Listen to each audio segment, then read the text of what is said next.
Well, good morning, and here we are again. We're still walking with Jesus through the Gospel of Mark, and we're approaching halfway through this journey that we're taking. We are in chapter 8, and today we're looking at this passage that is contained in verses 1 through 10 of chapter 8 in Mark. And at this point, I think we have to start by saying, well, here we go again. Jesus is out in the countryside. He's surrounded by people who have been so intent. This is an amazing picture to consider. These people were so intent on listening to him that they haven't eaten. They've seen this. The disciples had seen this before. They had seen Jesus not too far back feed 5,000 people that were in the same situation. And this time there's 4,000 people. And yet, here we are again, and Jesus is looking at all these people, having spent this time with them, and he feels compassion for them. We see so many actions of Jesus compelled by his compassion. They had been with him, these 4,000 people had been with him for 3 days. They'd had nothing to eat, evidently, or at least they had run out of food. And he had evidently been teaching them for those 3 days. And yet the people were so intent on being with him that they never left. They wanted to be with Jesus, to hear him, to experience him, to watch him. How amazing is that? Now, I would also point out here, they didn't have a sound system. And so they were outside, 4,000 people.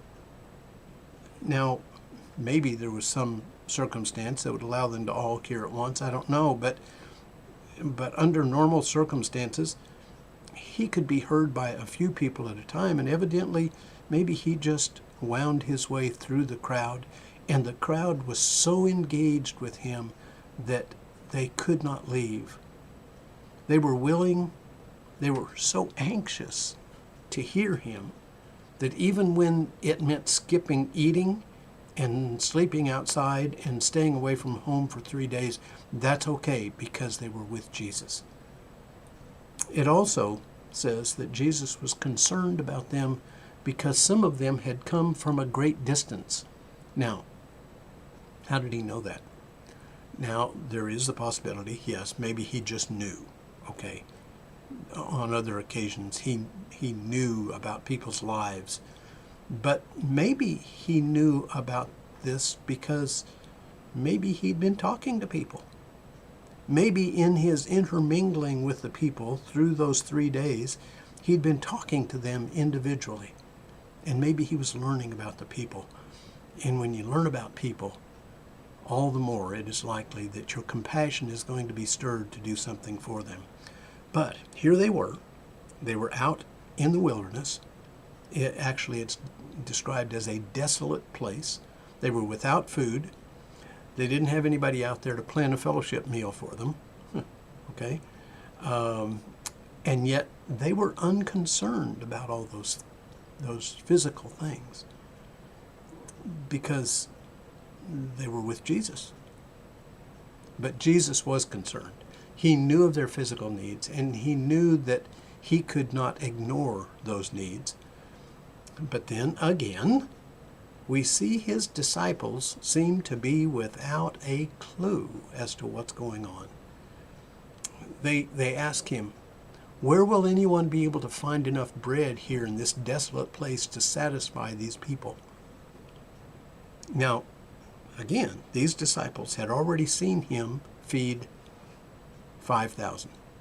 There were 4,000 at this time. They had seen him feed 5,000. They had seen him doing other things that seemed impossible. But now, they didn't see a solution to the problem of feeding all those people. You remember the story of Moses as he led the Israelites out of Egypt? Moses had demonstrated, actually God had demonstrated through Moses, an amazing power And he was making this demonstration to Pharaoh and to the Egyptians and actually to the Israelites too. God's incredible power was at work, and his ability to bring about things that were utterly impossible. In those 10 plagues that were put upon the nation of Egypt, God was displaying a power that the people had never seen before. And so the Israelites saw all that happen, and then Moses led them through the parted waters of the Red Sea, and they walked to safety on the other side, and then they watched those waters close in on the Egyptian army. All of these things they were witnesses to, and yet evidently just a few days later they're out in the wilderness and they start crying and shouting and being really upset. Actually, they said to Moses, "Are there not enough graves in Egypt for us? Do we have to come out into the wilderness to die?" Because even after they had seen all this amazing display of God's power, they didn't have any confidence in God being able to take care of them. But God did. He provided for them food and water, even out in the desert. We look at those stories and we want to say, how short-sighted can people be? Those unbelieving Israelites, or those unbelieving disciples. But then maybe we need to also add, oh yeah, what about us? Yeah, unbelieving us. We know that our God works in amazing ways. But our own situation, sometimes we think, well, God can't do anything about this. Really? Really? Has he not promised to walk with you? Has he not promised his love and compassion for you? Maybe we need to learn a lesson from these unbelieving disciples, because they needed to be it needed to be demonstrated to them again, the mighty power of God.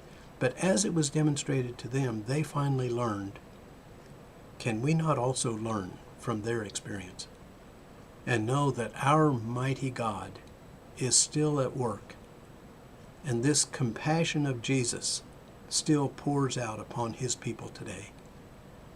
Indeed, we serve a mighty God.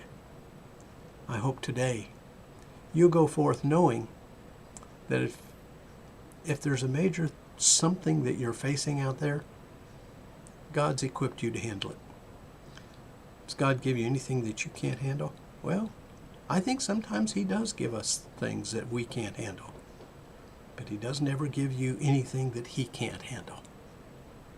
Have a great day. Bye. They resound with God's own heart.